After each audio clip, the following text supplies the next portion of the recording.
In Japan, we have the phrase shoshin, which means beginner's mind. The goal of practice is always to keep our beginner's mind. Suppose you recite the Prajnaparamita Sutra only once. It might be a very good recitation. But what would happen to you if you recited it twice, 3 times, 4 times, or more? You might easily lose your original attitude towards it. The same thing will happen in your other Zen practices. For a while, you will keep your beginner's mind. But if you continue to practice 1, 2, 3 years or more, you're liable to lose the limitless meaning of original mind. In the beginner's mind, there are many possibilities. In the expert's mind, there are few.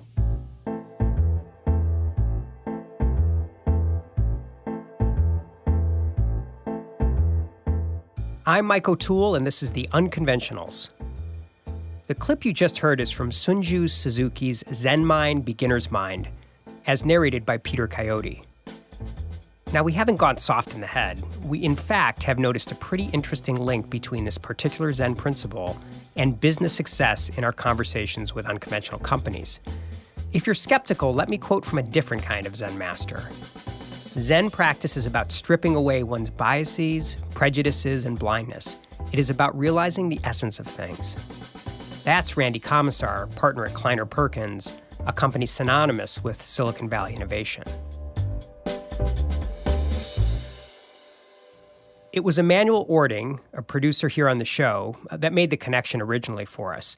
He noticed that when we've asked our guests to talk about the early days or key inflection points of their companies, many of them talked about naivete as a critical ingredient.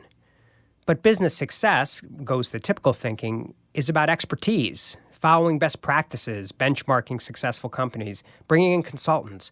Experience, not innocence. Well, this season on The Unconventionals, we're looking at how companies succeed precisely because they upend conventional wisdom. Let's bring back David Rogers from Columbia University Business School to help us explore the topic. How you doing, David?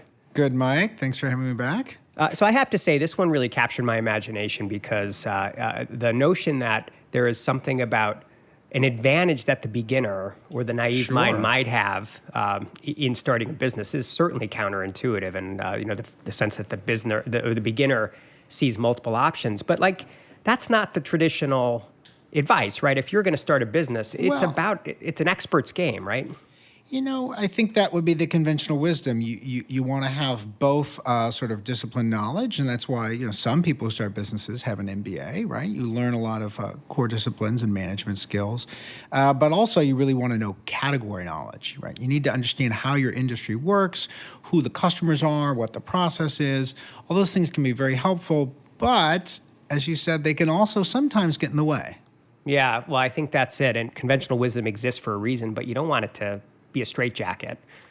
And it depends also who you are and what kind of business you're at. Are you building a business on an existing model? Are you coming into an existing company? Or are you really trying to start something quite new, in which case the upside benefits of naivete become more pronounced? Well, and that's actually, I think, where it came about, because what prompted this topic was 2 interviews we did on the same day. One was for Higher Ground Farm, which is based here in Boston in the Seaport District, second largest rooftop farm in the country, next to one in Brooklyn. And the second is Unreal Brands, which is marketing candy to the mass retailers, but candy without the traditional chemicals and additives that the big brands have. And in those conversations, both talked about naivete as a primary asset in their success, which really struck me. So first, let's hear from the folks at Higher Ground Farm. So I think we started it from a much more idealistic standpoint. It was something that we just liked the concept we wanted to do, and so we just started doing it. And it's like we're on the dreamer spectrum, really. Yeah.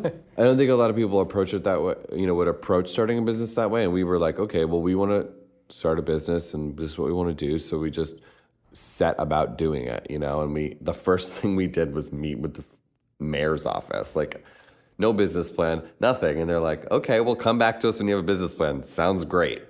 And we're just so we would never do that now. But then we were like, we had no clue, you know. We had no clue. We're like, well, we're going to go meet with them. They're going to give us a roof. They're going to give us a roof, and we're going to start a roof farm in 3 months. Perfect.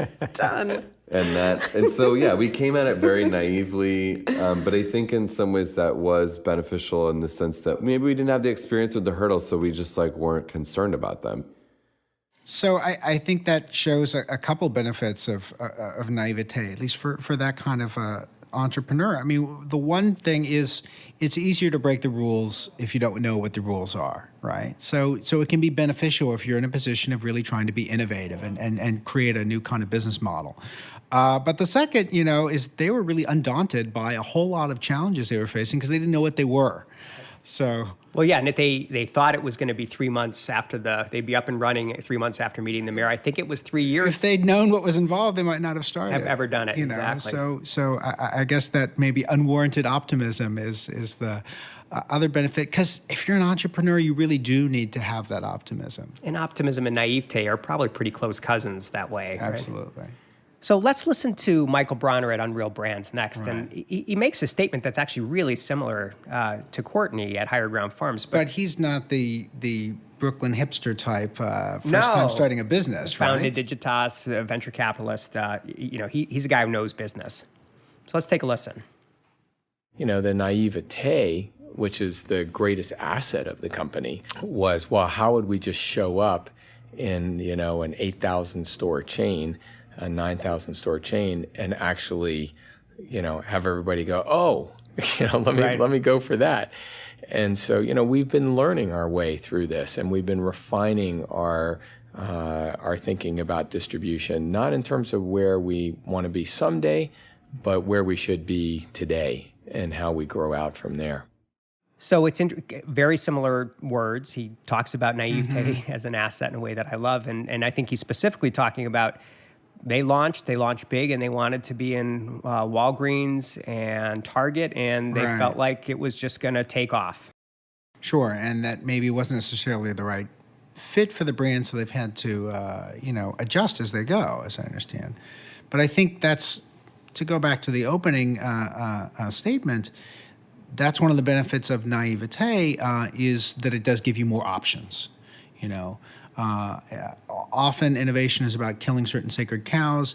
If you are not beholden to the conventional wisdom within your industry, within your category, how you start, where you should distribute, how you iterate your products, how you bring your products to market, you will have more ideas to come to the table. And as businesses are becoming more and more driven with this idea, whether it's minimum viable products and this sort of experimental approach to innovation, it's all about having lots of ideas and testing them in the marketplace. So that's where having at least some people in your organization, maybe not everybody, depending on your type of business, but some of those beginners' minds is really critical, or else you are not going to be in a position to have a lot of hypotheses to test. I think that's right. And for Unreal Brands, too, part of this, going to Walgreens, going to Target, was they were thinking big. They were audacious. And what also came out of that audacious thinking is they were able to attract people like Tom Brady and Matt Damon and John Legend to their promotion when they kicked off their company. And if it were going to be a slow and steady startup, I'm not sure that anybody would have felt the gravitational pull. If you're gonna, make an omelet, you got to break some eggs, and sometimes you got to shoot big, even if you're gonna make some mistakes along the way, because that's your strategy. You're trying to bring in these kind of partners, and then as you grow, it changes. I mean, I think part of this is a story of where you are in the history of a business. If you're Larry Page and Sergey Brin, very naive, starting a company with what turned into a search engine, and suddenly discovered they had a massive profit-making machine on their hands. Yeah. But at a certain point, they said, we need to bring in an Eric Schmidt. Right. We need somebody who's really got the expertise of how do you grow and scale this business with some of the challenges we're now facing on the management side. Yeah, and all of a sudden, energy and maybe naivete and just brilliance alone weren't enough, right? Yeah, although they try to keep that in there, right? That's why they've got the Google X Labs. Keep a place for the dreamers like Courtney and John to still be a part of your organization and still be generating new ideas even once you've gotten to that kind of scale. Turns out we're not alone in making the connection. Lots of great minds in Silicon Valley are explicitly looking to leverage Zen principles in their efforts to find the next big thing.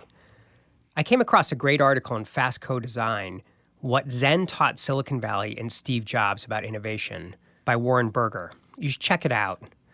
I'll call out one excerpt where Bob Sutton, a professor at Stanford, echoes what David says about balancing naivete with experience. At places where intense innovation happens, they often combine people who know too little and people who know too much, Sutton says. The goal is to foster tension between massive expertise and the ability to see with fresh eyes. Every business could use a little bit more of that kind of tension.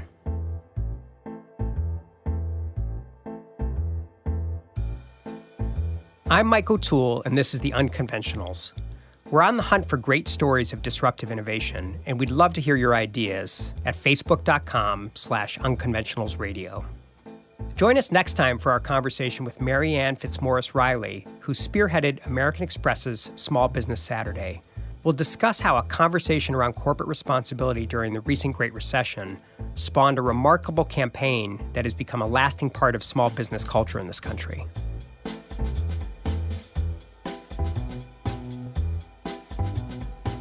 The Unconventionals is written and produced with my partner, Reed Mangan.